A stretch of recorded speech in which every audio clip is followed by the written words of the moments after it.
Hello everyone, welcome back to my channel. तो दोस्तों स्वागत है आप सबका हमारी चैनल पर, जहां हम बातें करते हैं फैशन, ब्यूटी, लाइफस्टाइल, पूजा पाठ से जुड़े हुए ऑल इन टॉपिक पर। और मैं आपके साथ शेयर करती हूं अपनी लाइफ का एक्सपीरियंस। तो दोस्तों हरे कृष्णा, राधे राधे। कैसे हैं आप सब? आशा करती हूँ आप सभी लोग अच्छे होंगे, स्वस्थ होंगे। मैं भी एकदम ठीक हूँ। तो आज का वीडियो जो है, ऐसे टाइटल से आप समझ गए होंगे, बट सावित्री अमावस्या पूजा विधि पर है। ये वीडियो मैं पहले भी कई बार शेयर कर चुकी हूँ, और इस वीडियो को आप हमारे चैनल पर और डीपली अगर जाके देखना चाहते हैं तो but Savitri Amavasya Puja Vidhi Shiva channel करके आप सर्च करेंगे तो सारी वीडियो सामने आ जाएंगी, जिसमें मैंने बहुत डीपली चीज़ें बताई हैं। इनफैक्ट मैंने पूजन की सामग्री भी दिखाई है कि जब आप मंदिर जा रहे हैं तो कैसे कैसे सारी सामग्रियाँ अपने साथ लेकर जाएं कि आपको वहाँ किसी से चीज़ें मांगनी ना पड़े। इस वीडियो में भी बताऊंगी। तो उसके पहले एक कमेंट हम पिक करते हैं, और वो कमेंट ये था कि दीदी आजकल आप ना ऐसे अच्छे से बढ़िया साड़ी वाड़ी पहन के नहीं बैठती हैं, चूड़ी वूड़ी पहन के नहीं बैठती हैं, तो कैसे मतलब क्यों नहीं बैठती हैं? तो देखिए ऐसा है ना कि थोड़ा सा मेरे लिए हेक्टिक हो जा रहा है आजकल।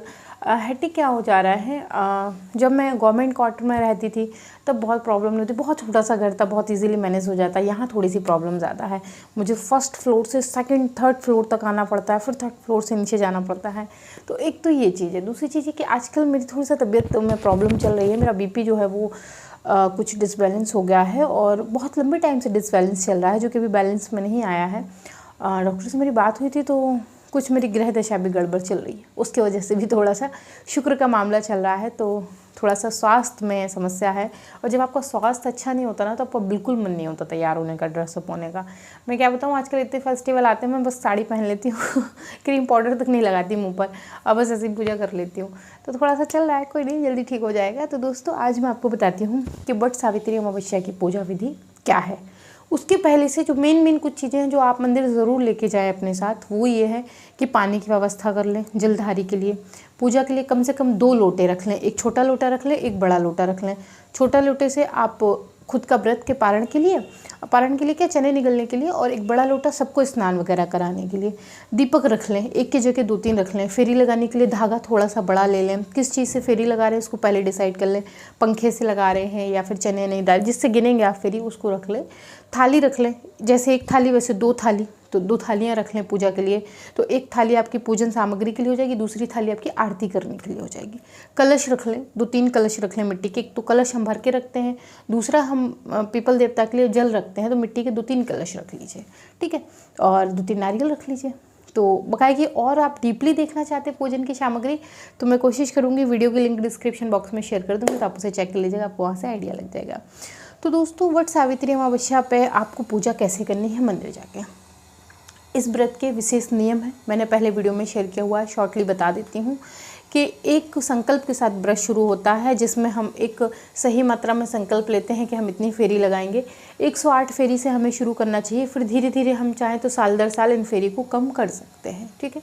एक संकल्प ये होता है कि हम इस व्रत को, बहुत सारे लोग क्या करते हैं कि ये व्रत करते हैं, पूजा करते हैं, फिर घर आके खाना खा लेते हैं, लेकिन हमें ऐसा नहीं करना चाहिए। हमें व्रत करना चाहिए, हम इस व्रत का पारण अगले दिन करते हैं, हम घर आके मीठे पुए वगैरह खा सकते हैं, ऐसा नहीं सब्जी रोटी खा लिया, प्याज लहसुन वाला खाना नहीं खाते हैं, तो इसका विशेष ध्यान रखा जाता है। और भी कई चीज़ें हैं जो प्रीवियस वीडियो में मैंने बहुत डीपली बताई हैं, तो उन्हें आप ज़रूर चेक करिएगा, क्योंकि अब वो वीडियो भी अगर इसी वीडियो बताऊँगी तो उस वीडियो में इस वीडियो में कोई डिफरेंस बचेगा नहीं तो एक बेसिक सी विधि शेयर करना चाहती हूँ आपके साथ। तो सबसे पहले आप क्या करें, जैसे कि आप बरगद के वृक्ष के नीचे पहुँच गए तो भीड़ बहुत होती है, तो कोशिश करें कि आप या तो एकदम अर्ली मॉर्निंग पहुँच जाएँ, या फिर आप थोड़ा सा समय बीतने के बाद पहुँचें। कितने बजे? 12-1 बजे। सही पूजा का समय क्या है इसमें, सही पूजा मतलब किस समय आपको ये पूजा करनी चाहिए, ये बहुत सही है। तो आप दोपहर को कर सकते हैं, 10:30 से 11 बजे के बाद आप कभी भी ये पूजा करिए, बहुत विशेष लाभ होता है इस पूजा का। हाँ, वैसे आप सुबह में कर सकते हैं, कोई दिक्कत नहीं है। और किस बरगद की पूजा करें, तो बट सावित्री अमावस्या में बूढ़े बरगद की पूजा की जाती है, मतलब जो विशाल काया बरगद हो, बहुत पुराना बरगद हो, उसकी पूजा करिए। इसका विशेष लाभ होता है क्योंकि इस पर समस्त देवी देवताओं का वास माना जाता है। बट सावित्री अमावस्या में 5 देवी देवताओं का पूजन होता है, ब्रह्मा जी, सरस्वती जी, श्री हरि विष्णु जी, सावित्री जी और सत्यवान जी। गौरी गणेश का आह्वान हम अलग से करते हैं, लेकिन ये 5 देवी देवता विशेष है। पूजा कैसे करनी है उसका हम डिटेल में जान लेते हैं। सबसे पहले आपको जाना है जहाँ पे बरगद का वृक्ष, वहाँ पहुँच जाए, थोड़ा सा साफ़ कर लें, क्योंकि और पूजा हो ही रही होगी ना, तो उस जगह को अच्छे से नीट एंड क्लीन कर लें।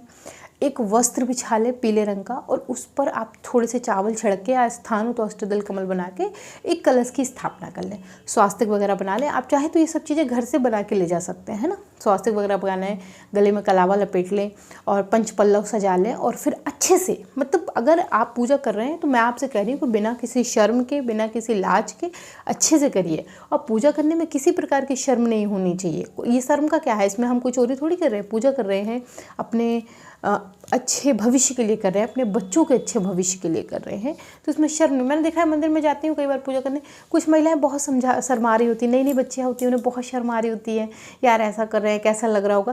कैसा नहीं लग रहा है, ये आपका धर्म है, ये आपकी जिम्मेदारी है, तो इसमें शर्म की कोई बात ही नहीं है ना। तो एक अच्छे से आप कपड़ा बिछा लें, उस पर अष्टदल कमल बना के कलश की स्थापना कर लीजिए, ठीक है। और उसके बाद या तो बरगद के 5 पत्ते ले लीजिए या फिर आप पान के 5 पत्ते ले लीजिए। पहले तो एक पत्ते पे जब आप कलश की स्थापना कर लें तो ध्यान रखिएगा प्याली में चावल रखिएगा और दीपक रखिएगा, इसमें दीप कलश की स्थापना करते हैं, ठीक है।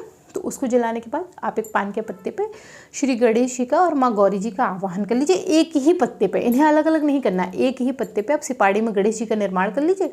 घर से आप सिपाड़ी में कलावा लपेट के ले जाइए और हल्दी से माँ गौरी का आवाहन कर लीजिए और इनको वहाँ विराजित करके सबसे पहले इन्हीं दोनों का पूजन करिए। कैसे?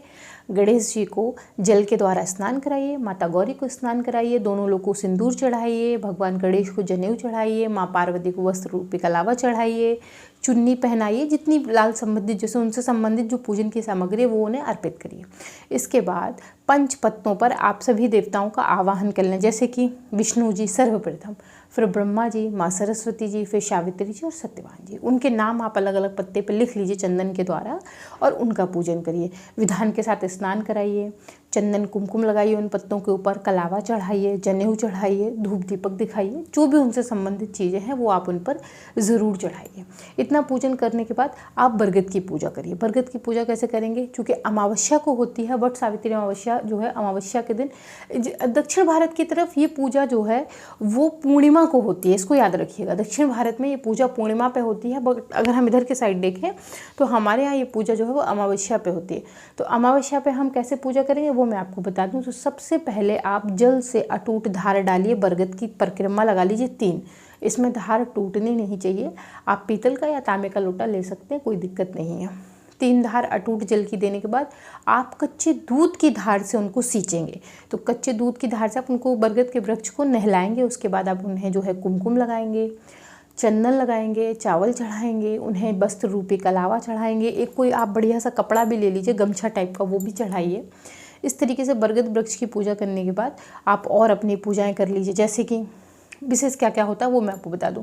जो भी आपने प्रसाद बनाया, इसमें प्रसाद क्या है? प्रसाद इसमें बहुत महत्वपूर्ण है, अंकुरित चना। जब आप ये पूजा कर रहे होते हैं, जब आप इसकी कथा सुनेंगे तो आपको समझ में आएगा कि अंकुरित चना जो है वो एक अंकुर माना जाता है, ठीक है ना। जब हमने उसको भिगोया तो उसमें अंकुर फूट आता है। तो अंकुरित चना जो है वो इस पूजा में बहुत महत्वपूर्ण है और ये हमारी वंश बेल को आगे बढ़ाता है। घर में कभी भी संतान ना होने की समस्या नहीं होती है ना। तो आप कच्चा जो है वो चने को भिगो लीजिए रात में, और वैसा ही भिगोया हुआ चना हम प्रसाद रूपी चढ़ाते हैं। इसमें हम गुलगुला बनाते हैं, अशोक वर्तिका बनाते हैं, खीर बनाते हैं इसमें, लेकिन सिवई की, चावल की नहीं बनानी है हमें, अशोक वर्तिका बनाते हैं। फल ले सकते हैं ऋतु अनुसार, ठीक है। बेसन के लड्डू विशेष होते हैं, इन्हें आप घर में बना लीजिए 11-21, या फिर आप बाजार से मंगा कर चढ़ा लीजिए, लेकिन मैं आपसे यही कहूँगी घर में बना लीजिएगा। इस पूजा में शुद्धता का विशेष ख्याल रखा जाता है। एक कच्चा सूत ले लीजिए, उसमें जो है वो 12 गांठ लगा लीजिए। ये माँ पार्वती से अदला बदली करके पहनते हैं। माँ पार्वती नहीं है, कोई विशेष महिला आपके साथ गई है, आप उनके साथ भी अदला बदली करके इसे पहन सकते हैं। पहले माँ गौरी को लगाइए, फिर अपने गले में डालिए, फिर माँ गौरी को लगाइए। इसे अदला बदली करके 12 जो है गांठ लगा के हम कच्चे सूत को पहनते हैं और पूरे 12 दिन तक पहनते हैं। उसके बाद हम इसको विसर्जित कर सकते हैं, ठीक है। ये विशेष चीज़ें हैं। फेरी लगाना है, फिर फेरी कैसे लगानी है? जैसे मैंने आपसे कहा 108 से शुरू की जाती हैं, फिर आप चाहें तो 51, 21, 11 ऐसे करके इनको कम कर लें। तो फेरी हमेशा बाएं से दाएं तरफ लगाई जाती है। आप चाहें तो छोटा सा हवन कर सकते हैं, उसी बरगद के वृक्ष के नीचे 1-2 कन्याओं को खिला सकते हैं, वहीं पर आप कथा सुन लीजिए और उसके बाद आरती कर लीजिए और फेरी लगा के अपनी पूजा को पूर्ण करिए, ठीक है। फेरी हम जब लगाते हैं तो एक फेरी लगाते हैं तो एक या तो चने का टुकड़ा डाल दीजिए, दाना डाल दीजिए, या फिर कुछ लोग पंखे से लगाते हैं तो पंखा कर दीजिए, फिर एक फेरी लगाइए, फिर पंखा कर दीजिए। माँ गौरी को और सरस्वती जी को 16 श्रृंगार की सामग्री अर्पित करिए। ये 2 सामग्री आप ले लीजिए, चूँकि एक सामग्री की थाली जो है वो हम अपनी सास को दे देते हैं। सास नहीं है तो हम ननंद को दे सकते हैं, देवरानी जिठानी को दे सकते हैं, जिठानी को दे सकते हैं। तो अपने से कोई भी बड़ी सुहागिन स्त्री है उसको दे सकते हैं। तो कुछ सामान हम वहीं छोड़ देते हैं, कुछ श्रृंगार का सामान छोड़ देते हैं, कुछ हम घर ले आते हैं, परिवारजन में बांट लेते हैं। सुहाग की सामग्री जितनी ज़्यादा हम बांटते हैं उतने हमारे सुहाग में जो है वो वृद्धि होती है, ठीक ना। तो इस तरीके से आप जो है वो अपनी पूजा को पूर्ण कर सकते हैं। और जब आपकी संपूर्ण पूजा हो जाए तो वहीं बरगद के वृक्ष के नीचे आप 2-4 चने ऐसे रख के, उन्हें चबाना नहीं होता है, ध्यान रखिएगा, पानी के द्वारा निगलना होता है। तो निगल के अपने व्रत को पूर्ण करिएगा। सभी देवी देवताओं से ऐसे साड़ी का पल्लू लेके आशीर्वाद लीजिएगा, प्रार्थना करिएगा कि आपसे जो भी पाप हुए ईश्वर ने क्षमा करें, आपकी वंशवेल को आगे बढ़ाए, परिवार में सुख समृद्धि ऐश्वर्य बना रहे। और फिर आप घर आके जो है वो अपना जो भी आराम वगैरह है वो कर सकते हैं। अमावस्या की पूजन है, इसलिए मैं आपको बताऊं कि इस दिन बरगद के साथ साथ माँ तुलसी और पीपल के वृक्ष को भी कच्चे दूध के साथ सींचा जाता है। तो अगर नहीं सींचा है तो ज़रूर सींचेगा। आप तुलसी जी का वो पहले से सींच के वहाँ जा सकते हैं या आने के बाद भी सींच सकते हैं, कोई समस्या नहीं है।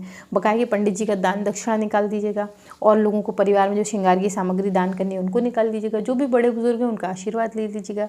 तो दोस्तों ये एक साधारण सी विधि मैंने आपको बताई जो है वट सावित्री अमावस्या की पूजा आप मंदिर में जाके कैसे करें। अब नेक्स्ट वीडियो में आपको बता दूंगी कि जो गर्भवती महिलाएं हैं वो घर के अंदर ही वट सावित्री अमावस्या का पूजन किस प्रकार से करें। तो दोस्तों ये वीडियो पसंद आई तो वीडियो को लाइक करें, चैनल को सब्सक्राइब करें, फ्रेंड एंड फैमिली के साथ शेयर करना बिल्कुल मत भूलें। मैं मिलती हूँ विद अ न्यू वीडियो, तब तक के लिए Hare Krishna, Radhe Radhe and bye bye.